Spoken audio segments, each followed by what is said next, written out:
Hello, no one is available to take your call. Please leave a message after the tone. Hey, TK. Hey, Daddy. I was just wondering when I could see you again. Give me a call and let me know. Hey, TK, it's Carmen, baby. How are you? I know you're busy, but I miss you, papi. Te quiero ver. Hey, TK. I'm calling you. I was thinking about you. I'm hoping that I get a call back. Been on my mind. So, it's your girl from Detroit. Meet back when you get a chance, okay? Talk to you later. Bye. What's up, everybody? It's comedian TK Kirkland, a.k.a. T to the motherfucking K. TK Kirkland is the philosopher. T to the motherfucking K is my philosophy.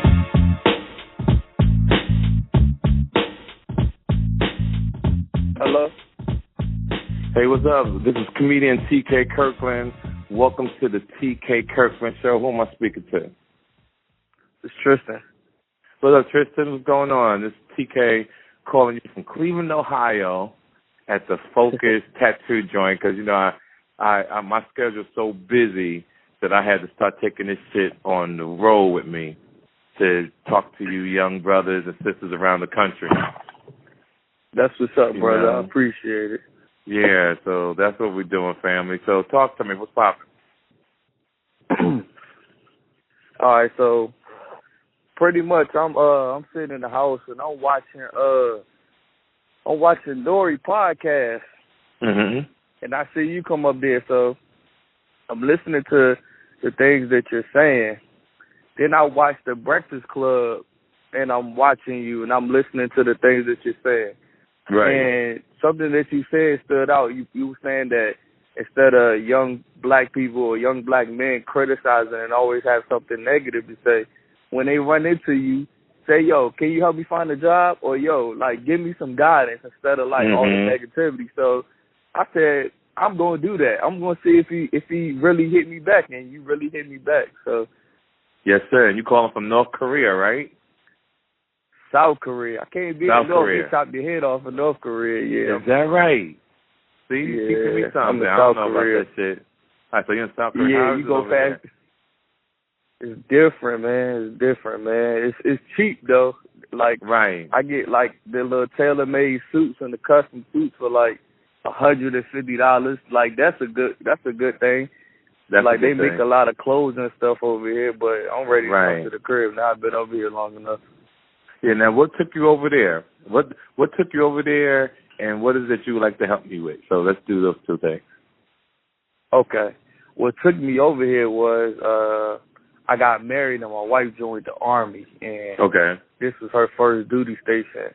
Right. So pretty much what's going on is, when I was back at home, I was doing things not all the way right, but I always like what? took care of the house.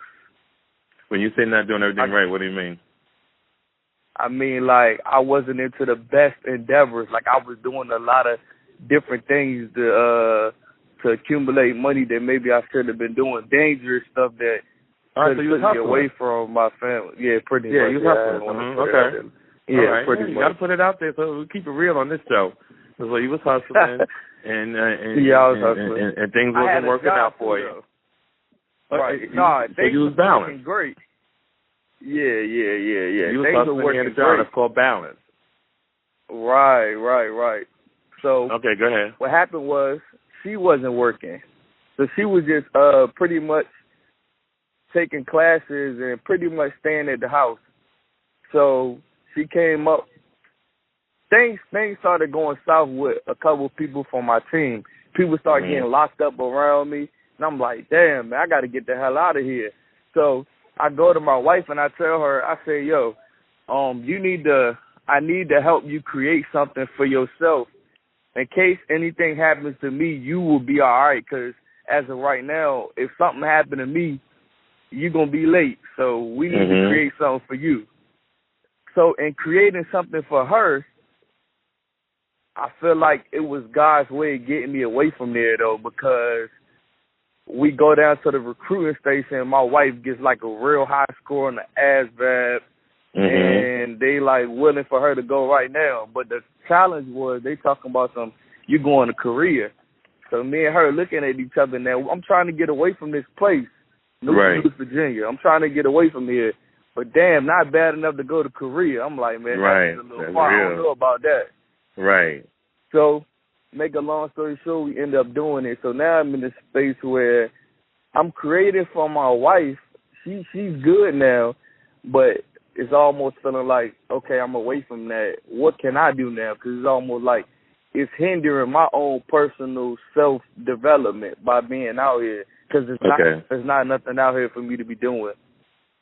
All right, so let me ask you a question. So when you say nothing out there for you to be doing, see, already your mind is still Americanized, if that means anything to you. So you there, but your mind is still in America. Right. But being in America, though, fam, how old are you now? I'm 27. 27, so you're still a young kid. So listen to me very carefully. Being a young man has a lot of challenges. You're 27, you're really going on 23. You're in South Korea, which is a good thing. Try to stay over there as long as possible, even if you could stay over there till you're 30. I know that you was telling me that you come back in States in September, but that's still too soon. I'm going to tell you why. Because coming back to America is like guys who go to jail. They claim they're going to do right when they get out. And then when they get out, they straight for a minute, and they go back to doing the same damn thing they was doing to get them locked up or killed. Now, I use this example because I was telling somebody yesterday, I wish Chris Brown would have stayed in jail a little longer. See, because when he got out, he was trying to do the right thing, but he didn't go to jail long enough to really change his life. See, God does two things. Right. God gives you a couple warnings. He tells you, hey, go get help, do this, and he'll send you there. Then he'll put you in jail for you to really figure it the fuck out. And then when you don't figure it out, he'll take your town away, meaning you'll wind up dead. And the only person who really got away from not getting caught out there was Bobby Brown. See, Bobby Brown was doing drugs, doing his thing, but when he got his shit right, I told people, like, God watched every step he took because he's winning. So in your situation, even though you're in Korea, you coming back too soon, in 6-7 months to a year, you'll be hustling. So what you got to do while you're in Korea is find programs to better yourself. I'm quite sure they got schools. I'm quite sure they got trade, something that you can create a trade to better yourself. That if you do come back to America, you have something to offer instead of going back to the streets. Right. Well, as of right now, since the last time I talked to you, something has actually changed. So my birthday is January the 24th. I just turned 27, right? Okay. So on my birthday, I find out that my wife is pregnant again. So, this is my second baby. So now the date for us to leave has moved up to April the 22nd. So, because she can't have a baby. Now, do you have? Oh, she can't have a baby there. Nah, you can, but she can't because it's too close to her D-Rose. Her D-Rose is the date that she actually supposed to come back to the States. So when your no-fly date is too close to your due date, they don't let you fly home. So they got to send her home before she reached that no-fly zone. Because you can't fly at a certain months pregnant or... Say the last part again. I'm sorry, I was talking to a gentleman. I said you can't fly past a certain point in your pregnancy. Okay. So they had to send her home before that no-fly date. So I'll be so now can you come back in April? Yeah, I'll be in Georgia in April. No, when you go to Georgia, can you go back here? Nah, So where do you go from once you go to Georgia? That's it.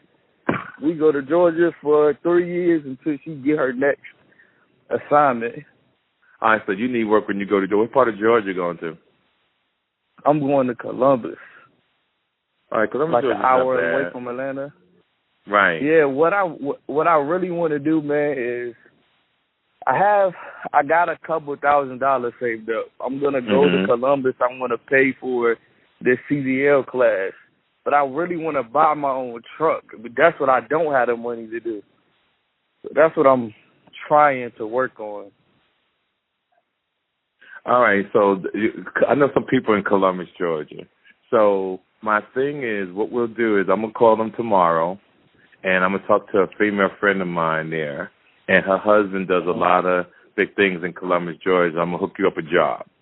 So when you get off the plane, when you get off the plane, we'll have a job set up for you in Columbus, Georgia. You got my word on this. Because what I try to do with people, I try to give good advice. I try to change lives. I know so many people all over, and I really try to help people out as much as I can. And you got my word. She actually lives in Columbus, Georgia. I'll call her tomorrow. That's dope. And I say, listen, can you have your husband give this gentleman a job? And boom, we roll around. You know, I want people who listen to this show. I'm not no miracle worker. I'm not God. I'm not no preacher or no pastor.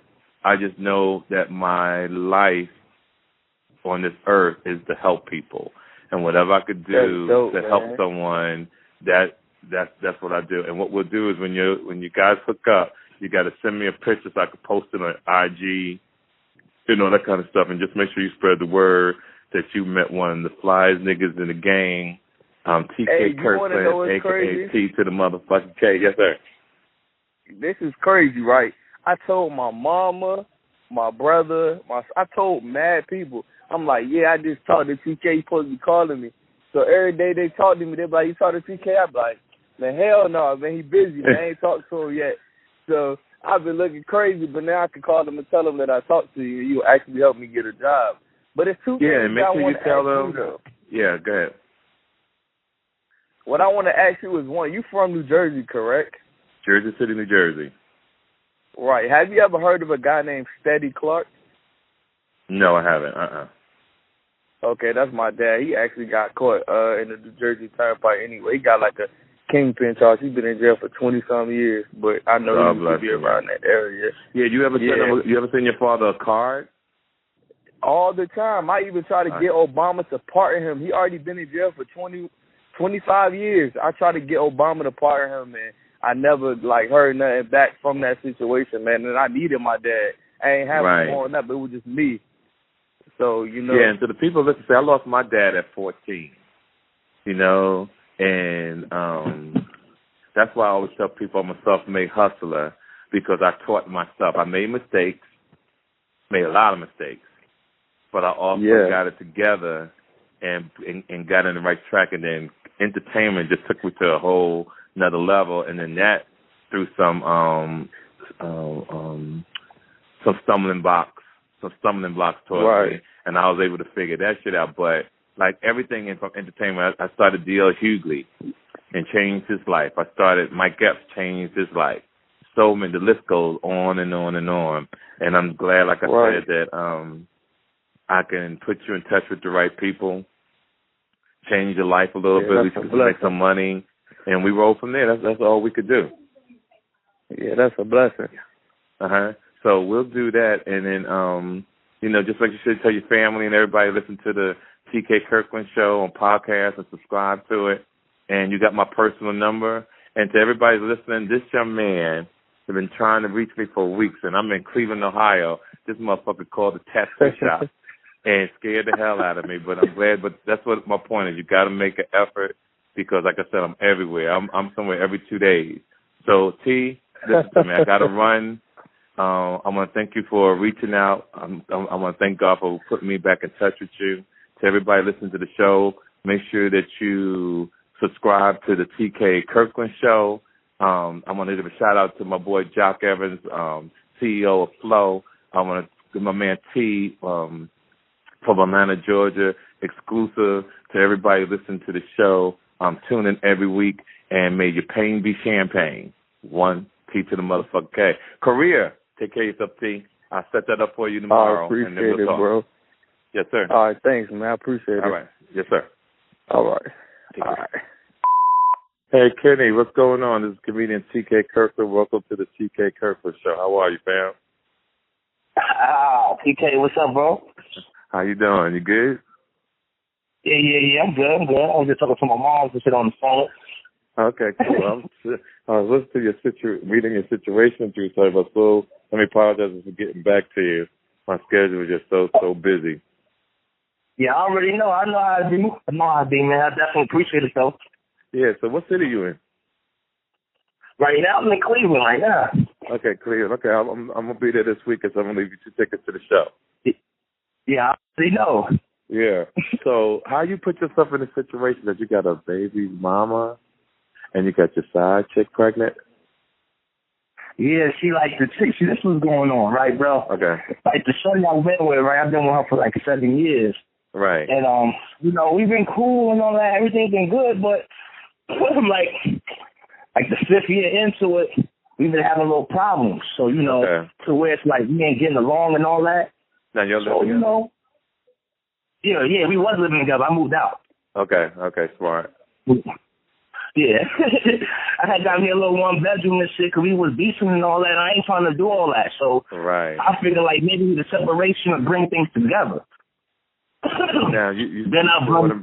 Go ahead, I'm listening. I said, then I run into this other shorty, and at first it was just a little thing, like she was buying a little butt off me here and there, you feel me? Then escalated into something else, and then, we was kicking, it wasn't that serious. Right. But it got serious, and like the whole time, listen, bro, the whole time I'm hitting her with a condom. The first fucking time it happened without she get fucking pregnant, man. Wow, yo. Damn. So I was like, crazy. So I came back shorty like, yo, what you want to do? Like, I told her like, damn, I ain't ready to be. I mean, I got a daughter. She's 14. I only got one kid. You know what I'm saying? Right. She's 14 years old. So I'm like, damn, I mean, it's been a minute since I had a child, but at the same time, I'm like, damn, I ain't really ready for this one. This is about to be crazy. Right. You know what I mean? It's about to be crazy. Yeah, she don't want to have an abortion, fam. Like, she don't. Right. So here's the thing about life like that, fam. There's so many levels to this. So I'm going to give you all the levels. See, one, you could try to convince her that you don't want a baby and act like you're going broke, or you could even go to the point like, look, I don't really think you should have a child. Just found out that I'm sick. That's some street nigga shit. I found out I was motherfucking sick and I'm about to go in the hospital and they're saying this. You know what I'm saying? Or you could go out and say, I don't know who, you've been cheating on me, bitch, because I got fixed right after my other daughter or son was born. And, and I was really trying to give you a chance to really come clean, but you really a dirty bitch, blah, blah, blah. Right. Or you could just be a man and just know that when you take a condom off, you give the person the ability to control your life.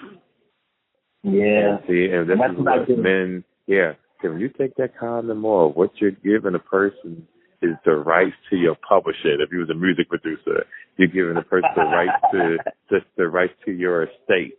Because now you're nothing in the female. And I get it, man. I get it. Sometimes you just want to feel that wet pussy. Right? Right. You're drinking, you're having a good time, and everybody's in emotion. But the fuck I started telling people lately, your money gotta be right before you even stick your dick in a female. Because you gotta be prepared for the consequences. See, and what people don't understand is when you take that condom off, you tip that head in. And here's the other thing. You got to really make sure it's yours. There's so many, I told you, there's so many levels to this. It may not be yours. Listen to me. I had a dude in New York City date a girl.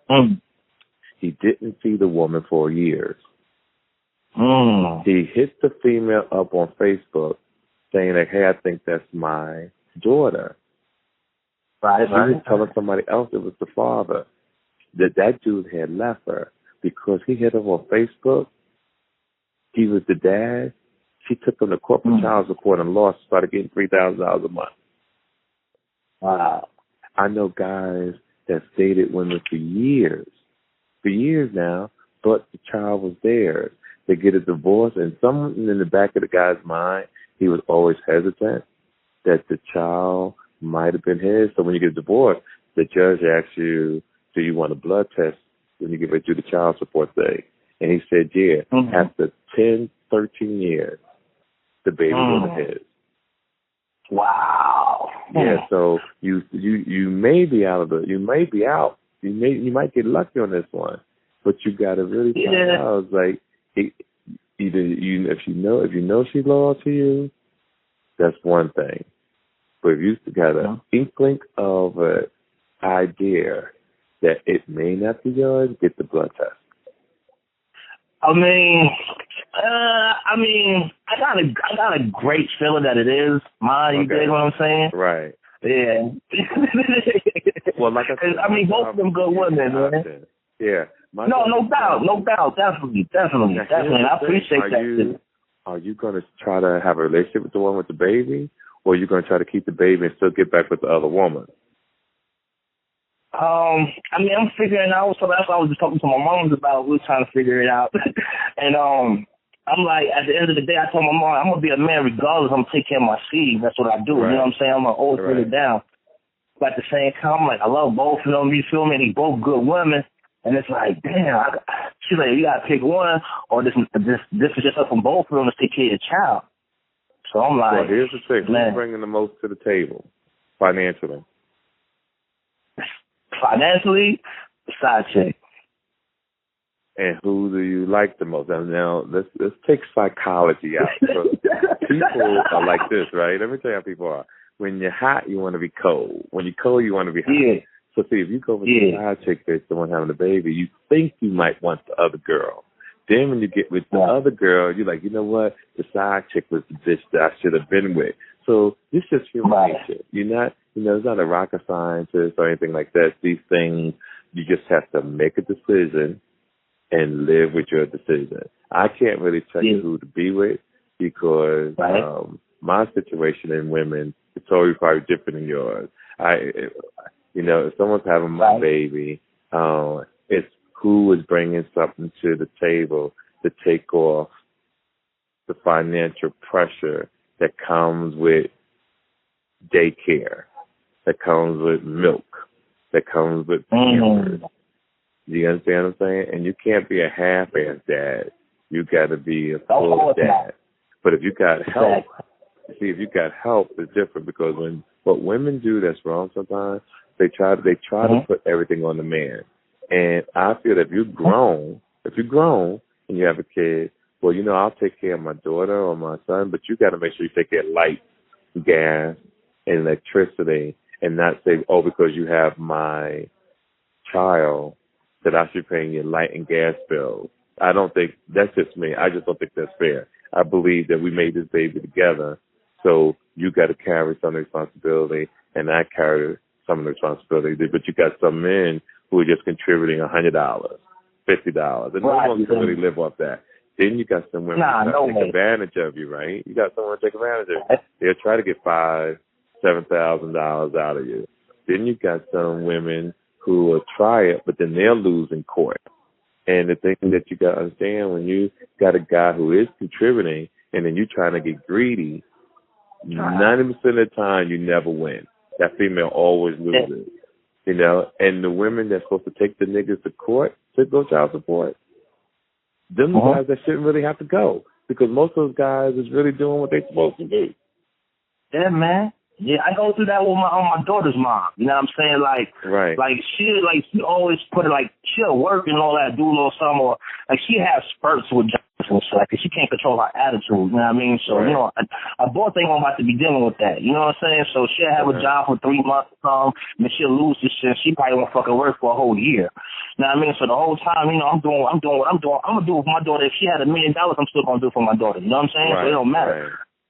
You know what I mean? But it's like she plays that a lot. Like, you know what I mean? Like, always like, it's the first time I can't do it, or I can't do it. When she wanted to do it, she starts flipping. Yeah, you know what I mean? That's right. Because when a female can't pay child support, they can go get service.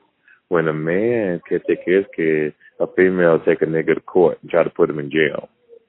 Exactly. I already told her, Yeah, no doubt, bro. I already told her, I was like, I mean, if it's too rough for you, I would take my daughter. I have no problem taking my daughter, you know what I'm saying, and holding her down with me, you know what I'm saying? But every time I say that, she started reneging. You feel me? Like, oh, well, I don't want her, because how your lifestyle is, lesbian and all that. I'm like, yeah, but you can't hold that against me, man. I'm changing, you know what I mean? I'm doing whatever I'm doing.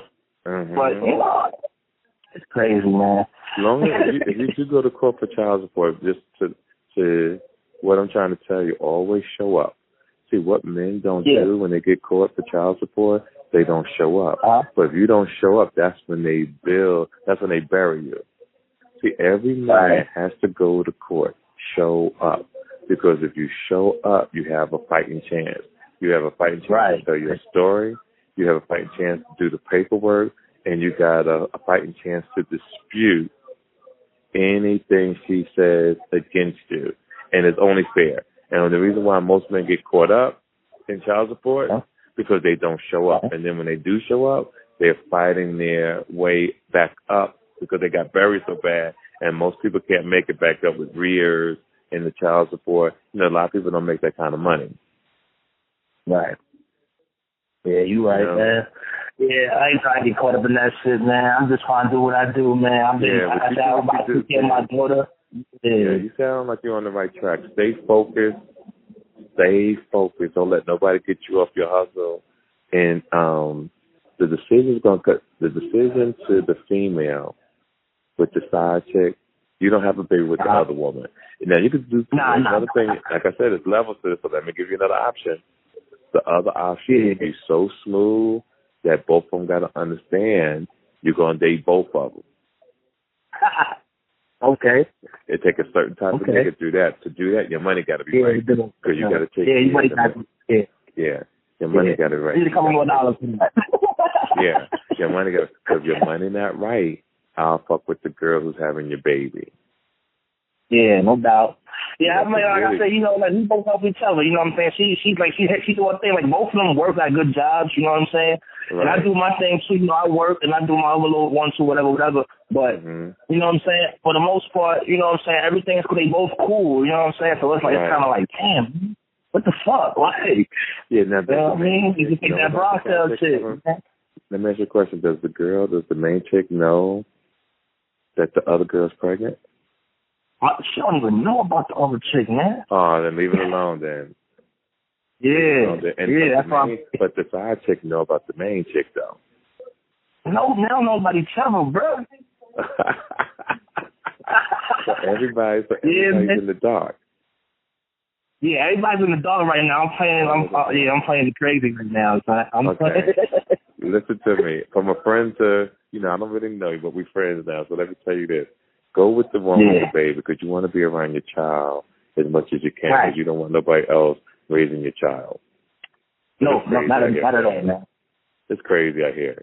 These men don't know how to take care of their children, and you don't want your kid to grow up to be crazy. Right. You're right, man. You're right, bro. You're absolutely right, man. And I want to say something too, man. We got a mutual friend up there in Cleveland, man. Who? I see the dude, man, you took a picture with last time. I followed you on Instagram, as you know. Okay. And the one homie Goody and shit. Like, you know what I mean? I used to fuck with the nigga back in the day and shit, man. We used to do a little business. My hustling partner. Yeah, that's my dude. You know me. That's my crew, yo, all day. That's my crew all day. Yeah, we want to record a show now, so a lot of people don't know that I used to be a hustler in the days, So that's my whole crew, all of them, my guys. But they'll be at the I already know, son. I already know. Yeah, I saw he come home with good up in the pickle. That's my son right there. Those are my crew right there. But we'll all be at the show on Sunday. So I'll leave tickets. I already know. Yeah. I'll leave tickets for you for this Sunday. I'll leave you 4 tickets. Oh man, appreciate that. I gotta come up there and get it. Yeah. When you get there, just give them your first and last name. All right, I got you. Okay. So I want to be you. I can be in my first and last name. You know what I'm saying? And you want to do that? Yeah, DM me that. That'll be perfect. So Kenny, I want to thank you for reaching out to me on the TK Kirkland show. May God bless you, fam. And I'm gonna follow back up on you in a couple of months. When does the baby due? They were saying sometime like late July, early August. Okay, cool. I'll follow back up on you and see how you're doing with that. And you got my personal number, so stay in touch with me. And I'll see you Sunday, and may your pain be champagne. Cheese to the motherfucking no doubt, baby. PK. All right, Yeah, all right, bro. Okay. One, yep.